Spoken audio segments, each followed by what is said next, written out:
Déjà, on a donné un petit nom à notre projet Lean, qui n'était pas qu'un projet Lean au départ, c'était vraiment un projet de transformation. J'aime bien l'idée de révolution, ce que disait Marc, c'est vraiment une révolution qu'on a menée au sein de notre entreprise et on a appelé ce projet Perfect Factory. Et c'était vraiment, ou c'est encore, la réponse d'une problématique face à nos enjeux. Je ne vais pas passer trop de temps là-dessus, vraiment, mais c'est juste important de situer le contexte, de dire qu'on est fabricant de machines, donc nous on a un produit propre, bien d'investissement, on fait 300 à 500 machines par année, on est 250 collaborateurs dans le monde, environ 200 ici, et on exporte 95% de notre prod. Ça c'est le contexte de base, pour dire qu'on est effectivement très lié à la conjoncture, c'est-à-dire que dès qu'il y a un coup de frein, un petit ralentissement, la première chose qu'on coupe, c'est les investissements, donc on n'achète plus de machines, on attend. Par contre, souvent, on est les premiers, quand ça repart, on est aussi les premiers à repartir. Et puis l'exportation à 95%, eh ben, ça veut dire qu'on est exposé évidemment à la fluctuation des devises notamment, parce qu'on exporte dans le monde entier. Et jusqu'à 2015, on facturait uniquement en francs suisses. Ce qui est important également de savoir, c'est qu'on a deux flux principaux qui génèrent du chiffre d'affaires. C'est le flux machine, qu'on va suivre. Vous allez faire le chemin d'une pièce ce soir, d'une de nos machines. Et puis il y a le flux et le processus de pièces de rechange. Hein, c'est comme l'imprimante et les cartouches. Il y a la notion, vous achetez une imprimante, puis après, il faut acheter des cartouches. Nous, on vend des machines, puis après, il faut acheter un petit peu de pièces de rechange et d'accessoires, et c'est environ 20% de notre chiffre d'affaires. Et en plus de ça, ce qui vient maintenant, ce qui se complète, et de plus en plus avec la révolution 4.0, la révolution numérique, on ne parle plus nécessairement d'un achat d'une machine, mais de plus en plus d'un processus, d'un service. Hein, il y a le SaaS en informatique, le Software as a Service, et puis il y aura bientôt le MaaS, Machine as a Service, ça j'en suis intimement convaincu. Et donc la vente de services et prestations, c'est vendre quelque chose, un ensemble, et pas uniquement un moyen de production. Notre stratégie, déjà par rapport à nos enjeux, pour pouvoir fixer une stratégie, il faut déjà connaître un petit peu nos enjeux. Nos enjeux, ça reste évidemment la compétitivité en produisant en Suisse, et c'est une volonté de produire en Suisse et de rester en Suisse. On doit rester rentable en Suisse. On doit augmenter la fiabilité et qualité des produits. J'ai retrouvé beaucoup de points qu'on a mis en avant en discutant avec nos sous-traitants, que vous avez mis dans votre slide sur les aspects qui sont importants pour nous. Le premium service, la qualité, on est plus cher et on est suisse, on doit être meilleur que les autres. C'est comme si vous achetez une Dacia ou une Tesla. Si vous achetez une Dacia, vous acceptez qu'il y ait une porte qui grince au bout d'un mois. Une Tesla, vous aurez un petit peu plus de peine à accepter ça. Hein, donc c'est un petit peu la même chose. Nos clients, ils auront nos concurrents, ils sont d'accord de dire elle est un petit peu moins bien, un petit peu moins fiable, tout ça, mais elle est moins chère, donc c'est pas grave. Problématique, vous devez être irréprochable. On doit également être capable, on en parlait tout à l'heure également avec des participants ici, de livrer plus rapidement que nos concurrents. Parce que si non seulement on est plus cher, mais qu'on livre plus lentement, ça commence à devenir compliqué, même si on fait de la qualité. On doit également, à l'interne, pour pouvoir réussir à être vraiment réactif, agile, on doit être capable de travailler entre les départements et avec un esprit d'équipe qui est vraiment positif et constructif. Et on a toujours, pendant très longtemps, on nous a expliqué que les organisations c'était pyramidales, des grands départements verticaux, et puis on a commencé à parler de matrices et autres, mais ça restait très théorique. On doit travailler en processus. Dans nos entreprises, on doit travailler en processus. On ne peut plus travailler en fonction. Donc il faut de l'entraide et il faut apprendre à connaître les autres. D'où le fitness ici en dessus, pour apprendre à connaître les gens en faisant du sport, par exemple. Augmenter l'implication des opérateurs terrain, évidemment, si on veut faire bouger les choses, ce n'est pas moi qui vais dire comment il faut monter les machines. En tant qu'économiste d'entreprise, j'ai un petit peu de peine à expliquer comment monter une machine.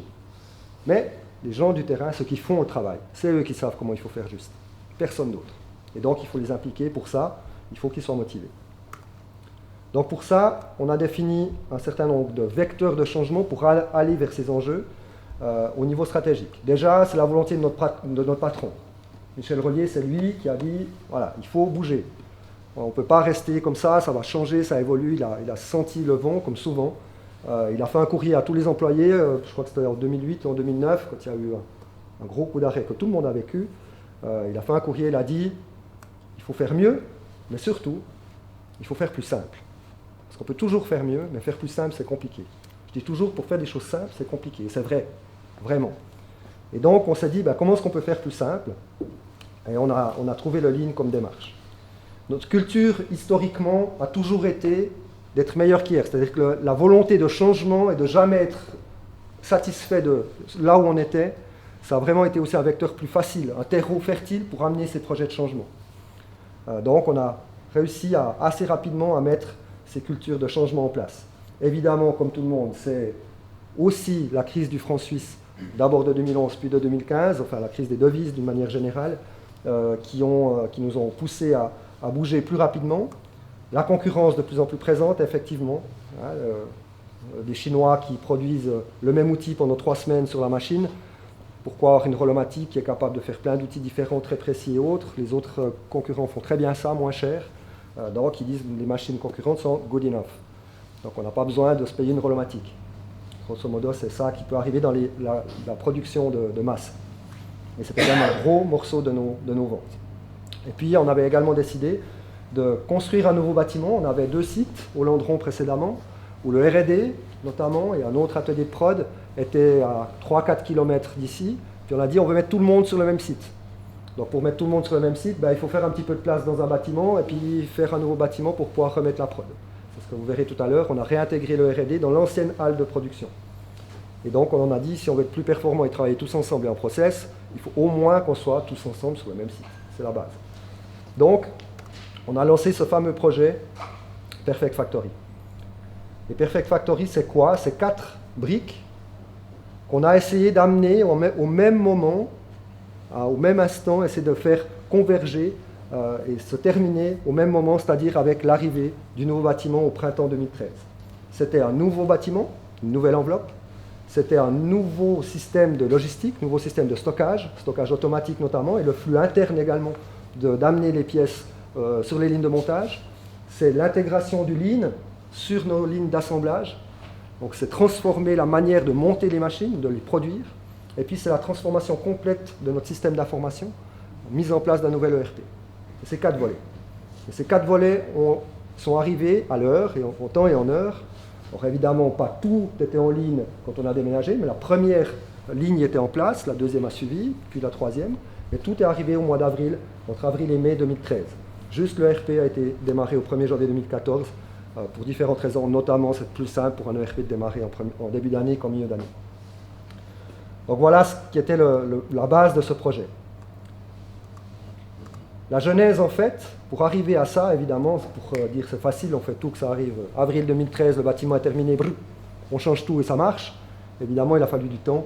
On a commencé d'abord, comme tout le monde, par faire du benchmark, d'autres entreprises, voir ce qui était bien, moins bien. Le copier-coller, effectivement, ça n'existe pas, mais les influences, les idées, les concepts sont les mêmes et on peut les adapter à notre culture, à notre production, à notre fonctionnement interne et à les adapter en fonction de nos besoins. On a cru qu'on serait capable de faire seul, donc on s'est dit on est fort, on est bon, on a plein d'idées, on fait des chantiers pilotes, on fait du 5S parce que ça a l'air d'être ça le Lean, puis on a fait du 5S, ça marchait super bien pendant 3 jours, une semaine plus tard, plus rien fonctionnait, et on a assez vite abandonné l'idée qu'on serait capable de mettre en place du Lean parce que Lean c'est pas du 5S. Le 5S c'est un élément du Lean, mais c'est en tout cas pas que du 5S. Et puis donc on s'est formé, on a recherché ensuite des partenaires. Et puis on a également fait notre réflexion stratégique de dire voilà, à quoi on veut arriver avec ce nouveau bâtiment, les processus, l'organisation, le système d'information, ça aura quoi comme impact, quelles ressources il faut, c'est quoi nos objectifs prioritaires, on ne pourra pas tout faire d'un coup. Comme je vous ai dit, avril ou mai 2013, en même temps, évidemment la prod, on n'est pas tout fini au mois d'avril-mai 2013, mais on savait les étapes qu'on devait passer pour arriver dans les 5 ans à vraiment complètement changer l'entreprise. Et donc faire notre roadmap derrière. Également mettre des chefs de projet, on l'a dit les 2 fois. Une des clés également de la réussite, c'est d'avoir des personnes dédiées. Sur un projet de transformation, vous devez sortir des gens de l'opérationnel. C'est impossible de faire les 2. On peut continuer de produire pendant qu'on a un projet Lean, mais le gars qui est à la tête du chantier Lean, il ne peut pas produire. Ça, c'est impossible. Il doit être dédié. Donc c'est ce qu'on a fait. Interne, hein, en plus du consultant. Et puis de 2012 à 2017, c'est la mise en œuvre de cette roadmap, le Lean montage qui a été mis en place en 2012-2015, l'intralogistique printemps 2013 et le nouvel ERP début 2014, et puis les premiers projets Lean Office Lean Service dès début 2014. Et là aussi, on a sorti quelqu'un et on a dédié une chef de projet sur tout ce qui est Lean Office. Donc tout ce qui est bureau, maintenant, on a une personne qui travaille tout sur les processus administratifs ou logistiques, mais pas production. On a également, au niveau du Lean montage, Perfect Factory, on a commencé donc en novembre 2011 avec l'envoi d'appel d'offres à des partenaires externes. On a recherché un certain nombre de partenaires. C'est à ce moment-là que j'ai rencontré Rémi. Et c'est là que je me suis dit, mon équipe là en prod, si je veux les faire bouger, il faut quelqu'un qui soit capable de les faire bouger. Et quoi de mieux qu'un rugbyman pour faire bouger les lignes? Et puis je me suis dit, bah voilà, Rémi, lui, il va réussir à, quand il faut un petit peu mettre le coup de pied dans la fourmière, il est capable de le faire. Et c'est d'abord sa personnalité qui a fait qu'on a choisi le partenaire, qui était XL Consultant à l'époque, qui existe toujours d'ailleurs, qui est toujours dans nos bâtiments. Mais Rémi, depuis, a créé sa propre structure et on continue l'aventure ensemble. Et c'est vrai que c'est d'abord, on parle d'hommes dans ces projets, mais c'est vraiment une rencontre également importante qui a fait ce choix en février 2012. Ensuite, séance de kick-off, la première phase, la première ligne, septembre 2012, la deuxième phase avec la nouvelle halle de montage dès le printemps 2013, opérationnelle définitivement en septembre, et puis la troisième phase avec la ligne sur nos produits phares, où il y avait 4 produits différents qui sont sur la même ligne, vous l'avez vu tout à l'heure, opérationnelle en janvier 2015, en sachant que quand on a décidé de passer en ligne cette dernière ligne, donc 4 produits différents, on avait en même temps un changement de génération, donc on a fait un phase-out, on a changé de génération de produits, donc on a continué de produire l'ancienne version en statique, en normal, puis on a commencé la nouvelle génération en ligne. Donc on avait 2 lignes en parallèle, avec 2 organisations complètement différentes, refonte complète des nomenclatures, et puis maintien en parallèle de la production en montage statique à un niveau très élevé. En plus de ça, 2014-2015 ont été des années de forte production pour nous. Et puis la 4e phase, dès le 1er janvier 2015, c'est comme on a eu vraiment une très forte augmentation de notre production, c'était le lancement de l'Apple Watch, notamment qui a fait un gros appel d'air d'outils en Chine. Et puis on a dû très vite remarquer que la ligne, comme on l'avait dimensionnée, malgré qu'on était optimiste et qu'on avait gardé de la réserve, on a très vite été au maximum de nos capacités. Donc on a dû prendre la décision au mois de décembre 2014 de dire on dédouble la ligne, on fait une 2e ligne. On ne voulait pas passer en équipe, il y a différentes solutions, mais on a dit on dédouble la ligne, ça sera le plus simple. Et vous verrez que la ligne prototype, qui est en bois, est toujours dans la halle de montage. Et on a toujours 2 lignes à disposition parce qu'on a bientôt un phase-out, la prochaine génération qui arrive l'année prochaine. Donc on a dit on ne démantèle pas cette 2e ligne. Et donc il faut imaginer qu'en 4 mois, on a encore dédoublé la ligne et continué le projet à un niveau très élevé. Un niveau de production très élevé. Pour le montage, grosso modo, c'est ça. Ce qui est le plus parlant, c'est de voir. Donc, je ne vais pas rentrer dans plus de détails par rapport à ça. Vous verrez aussi rapidement, ce n'est pas le but de la soirée, mais notre stock automatique et la logistique qu'on a mis autour. Le schéma de principe que l'on avait à l'époque, que l'on avait fait en 2011, c'était un laboratoire que j'avais fait dans une de nos sociétés sœurs, pour voir comment on voulait imbriquer les outils informatiques ensemble. Et ça, on a maintenant pratiquement toutes les briques qui sont en place. Et ça, c'est notre schéma directeur holomatique pour les 3 prochaines années au niveau du système d'information, avec l'intégration de l'industrie 4.0, la business intelligence, tous des éléments qui nous paraissent importants, toute la partie ouverture à gauche du système d'information, ouverture à nos partenaires, que ce soit les clients, les fournisseurs ou nos collaborateurs, qui puissent interagir d'une manière autonome, que ce soit un kiosque, à tout moment, qui puissent être connectés avec nous sans intervention de notre part. Donc c'est la chasse aux doubles saisies, c'est la chasse à l'intervention humaine dans nos processus informatiques. Donc on refond là également pas mal de choses dans ce domaine-là. Mais c'est un autre domaine, un autre thème. On pourra en reparler une autre fois. Donc maintenant, on est un petit peu dans la phase 2 de Perfect Factory, vu que les grandes briques sont en place. C'est quoi? C'est le Lean Service qui, progressivement, on implique tous les départements. Je n'ai plus la roadmap, je l'ai enlevé pour faire plus court ce soir. Mais juste dire qu'on a commencé pour le Lean Office, on a commencé par le flux spare parts, le flux pièces de rechange. Vous verrez le résultat derrière. Pour nous, c'était déjà de fiabiliser le taux de service. Le deuxième grand thème que l'on avait pour diminuer les coûts et d'être plus performant, on devait aussi, pour être plus rentable, c'était toute la partie achat. 60% de nos prix de revient, c'est les achats. Plus de 60% du prix de revient de notre machine, c'est les achats. Donc il y a un grand levier de diminution de coûts. Donc on a travaillé avec nos fournisseurs, il y en a quelques-uns ici, et on leur a demandé de nous aider à court terme et de trouver eux aussi les moyens de diminuer leurs coûts, de eux aussi lancer des démarches. Et si vous êtes invités aussi aujourd'hui, c'est justement pour continuer à vous encourager à lancer dans des démarches de transformation et d'excellence opérationnelle. Parce que c'est ensemble qu'on sera capable de faire. On est une chaîne. On le voit, on a le client final ici, on a un sous-traitant, 2, 3, 4, vous êtes là. On est l'un sans l'autre, on ne fait rien. Hein. Marc, s'il n'a pas les bonnes machines, il aura de la peine même si nos concurrents sont pas si mal. J'entends que tu vas baisser les prix là. Tu le sais déjà. Et donc si lui, il n'a pas les bonnes machines, ça va être difficile. Sinon, on n'a pas les bons sous-traitants, ça va être difficile de travailler également. Et le sous-traitant, s'il n'a pas son client, il meurt. Donc voilà, on est vraiment une chaîne et on doit tous travailler ensemble. Et j'ai aucun problème à travailler en transparence avec nos sous-traitants et les sous-traitants concurrents ici. J'ai aucun problème à expliquer qu'on travaille avec différentes personnes et qu'on est en transparence et en confiance.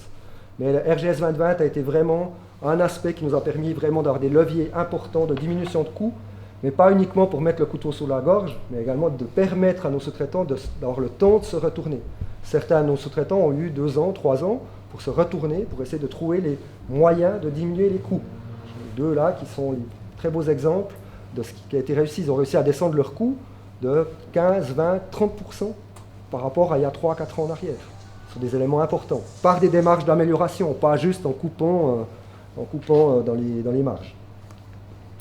Extra logistique, ça c'est la suite également. On a fait beaucoup de travail à l'interne, maintenant on essaye aussi de sortir la logistique auprès de nos sous-traitants, c'est-à-dire qu'on aimerait qu'ils conditionnent nos pièces directement dans nos casiers, dans les mêmes caisses que l'on a pour notre stock automatique. Il n'y a aucune raison qu'ils nous envoient un carton, puis que la première chose qu'on fasse, c'est déballer, puis remettre il y a zéro valeur ajoutée.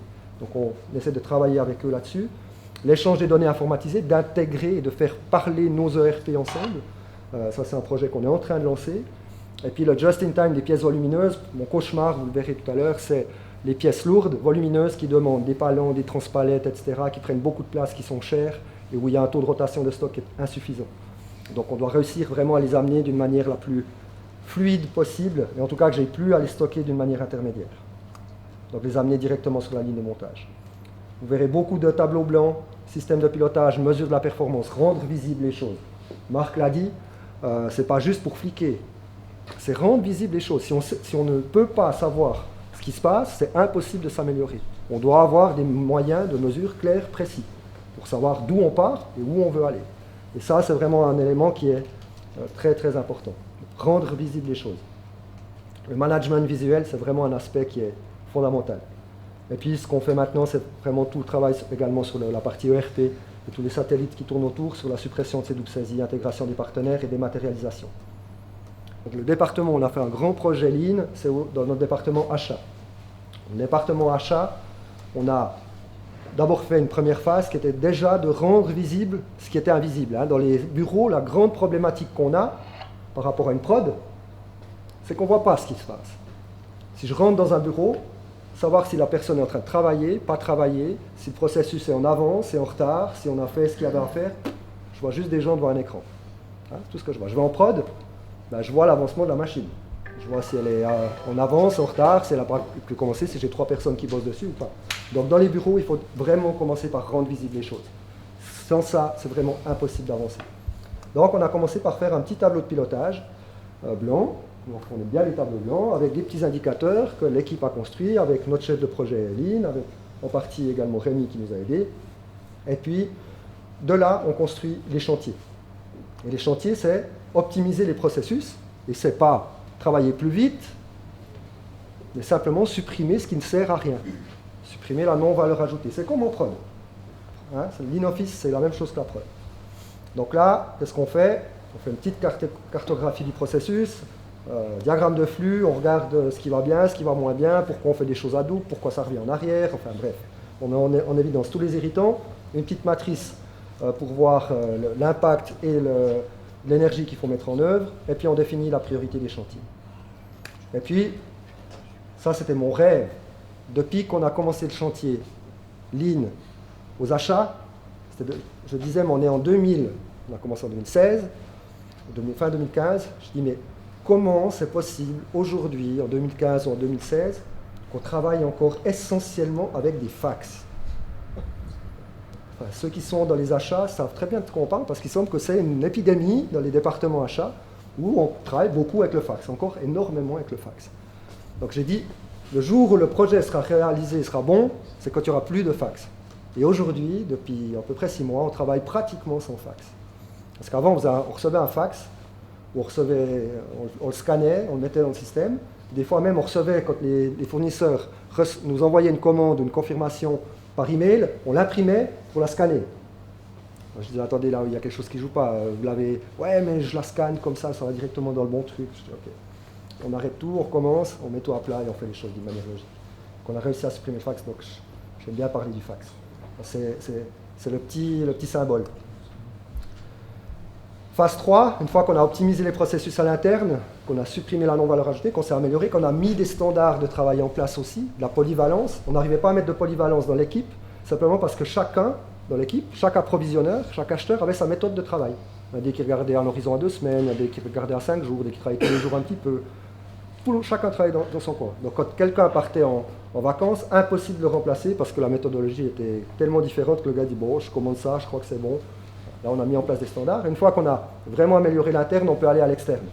J'ai toujours fait d'abord balayer devant sa porte, et après on peut aller dehors. Et puis là, maintenant, on essaye de travailler avec nos fournisseurs, nos sous-traitants, de piloter la performance des fournisseurs en termes de délai, en termes de qualité, essentiellement. En termes de prix, c'est un autre thème. Mais d'abord, délai et qualité. Donc on a mis en place un indicateur, l'automne passé, fin d'été passé, de dire quel est le taux d'adhérence et quel est le taux de service de nos fournisseurs. Et puis de diffuser ces chiffres simplement, de les envoyer chaque mois et de discuter des résultats des taux de service des fournisseurs. Et au miracle, sans mesure, les sous-traitants qui sont là ne vont pas dire qu'on les a menacés, je ne crois pas. On va un petit peu demander de travailler sur les problèmes, mais je ne crois pas qu'il y ait eu de menaces. On est passé en quelques mois, 4 à 5 mois, de taux de service de 78% en moyenne à plus de 90%. Juste en montrant aussi la performance aux fournisseurs. Et en lui expliquant que pour nous, c'était important. Parce que certains, ils nous disaient, mais moi, je vous livre 2 semaines en avance, quand c'est prêt, je vous envoie. De toute façon, ça ne change rien pour vous. Oui, ça change tout. Parce que tout notre flux interne est piloté par les délais. Dans notre système, si on nous dit que demain, je reçois 100 lignes de commande, ben, je vais mettre en place des ressources pour réceptionner 100 lignes de commande. Si je reçois 20 ou 200, ce n'est pas la même chose. Je ne peux pas m'organiser de la même manière.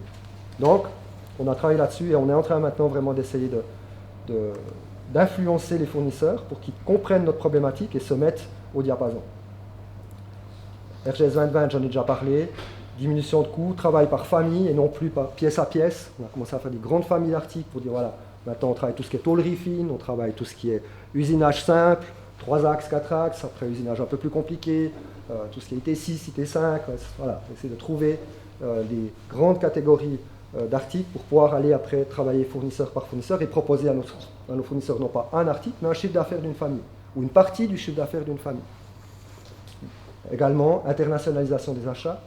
On était très local et on a commencé à internationaliser, mais pas d'une manière complètement effrénée et aller au plus bas coût, parce qu'on a tous fait des expériences, on a tous entendu des expériences de dire ouais, je vais au plus bas, puis finalement ça ne marche pas en termes de qualité, de logistique et autres, et hop, on revient. Et quand on revient, c'est un peu plus difficile d'aller rediscuter avec son sous-traitant. Donc l'idée est plutôt de faire ça en partenariat et d'expliquer si on va à l'étranger, si on va ailleurs, pourquoi on le fait, sur quoi on le fait, et quelle est l'opportunité que le fournisseur a de continuer de travailler avec nous. S'il veut travailler avec nous, voilà les conditions qu'on attend de lui. Donc c'est vraiment une démarche de partenaire. Vous m'arrêtez si je dis des bêtises, les sous-traitants qui sont dans la salle. Et puis, le deuxième grand chantier, c'était donc ce flux spare parts, donc les pièces de rechange. Et pour nous, c'était vraiment le taux de service qui était l'indicateur principal, c'était de dire, ok, on a promis au client qu'on livrait tel jour cette pièce de rechange, est-ce qu'on est dedans ou pas? Avant, on ne le savait pas. On pensait que oui, on regardait grosso modo dans l'ERP ce qui restait comme ligne, mais on n'avait pas de mesure en place.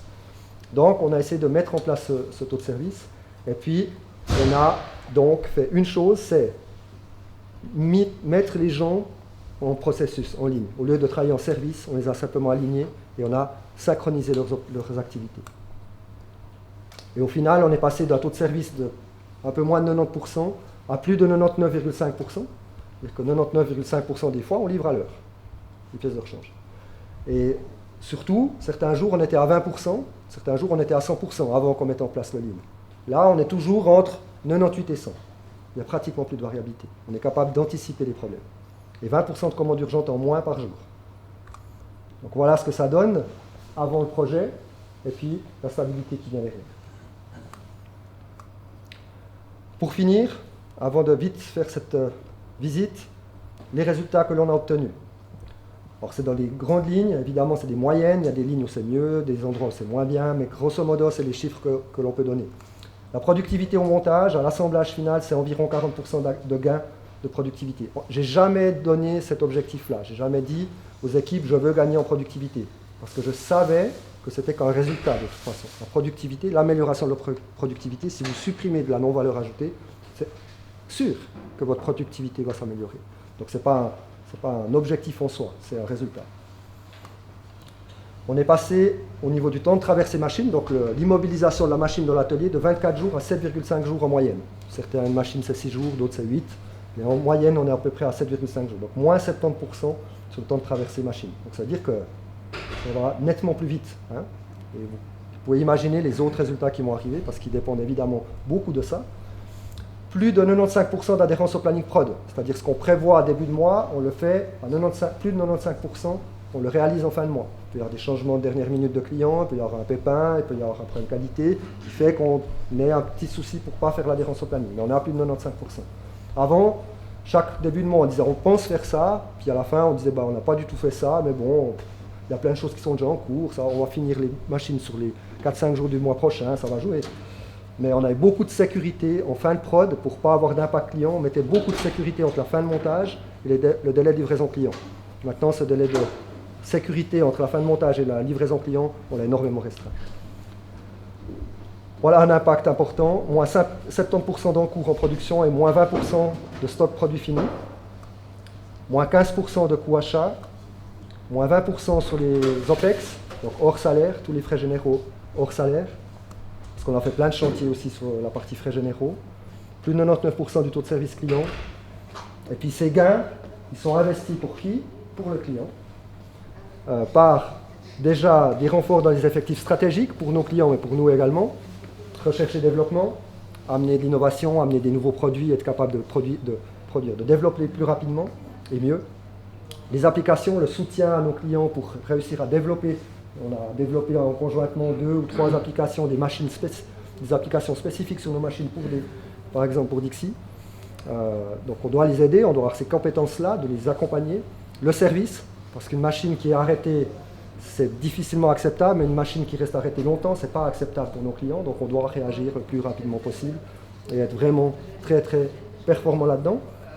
Renforcement de la qualité, on a eu des soucis de qualité, clairement, donc on doit travailler là-dessus pour qu'un problème arrive, mais d'abord que chez nous, qu'il n'arrive plus chez le client, qu'on soit capable de détecter le problème chez nous et plus chez le client. Et après de résoudre le problème évidemment. Et puis la diminution du prix de vente client. En 2015 et 2016, on a baissé les coûts et baissé les prix, notamment parce qu'on a introduit une liste de prix en euros et on a descendu également nos prix en francs suisses, une baisse environ de 10% sur les prix. Et on a introduit une 3e année de garantie sur nos machines. Quand vous achetez une machine Rolomatic, vous avez 3 ans de garantie. Et puis, au final, c'est une nouvelle culture d'entreprise qu'on est en train de mettre en œuvre. Je dis toujours, il faudra peut-être une génération pour que ça change complètement, mais c'est effectivement ça que l'on a mis en œuvre. Au final, il y a une image qui peut résumer le Lean, c'est qu'on peut voir le verre à moitié plein, on peut voir le verre à moitié vide, mais on peut surtout se poser la question, pourquoi le verre est si grand? Parce que le contenu est beaucoup plus petit, donc il faut adapter les choses en fonction de ce qu'on a dedans. Et je trouve que cette image est symptomatique et très représentative des démarches que l'on a menées. Le juste nécessaire. Voilà. Merci.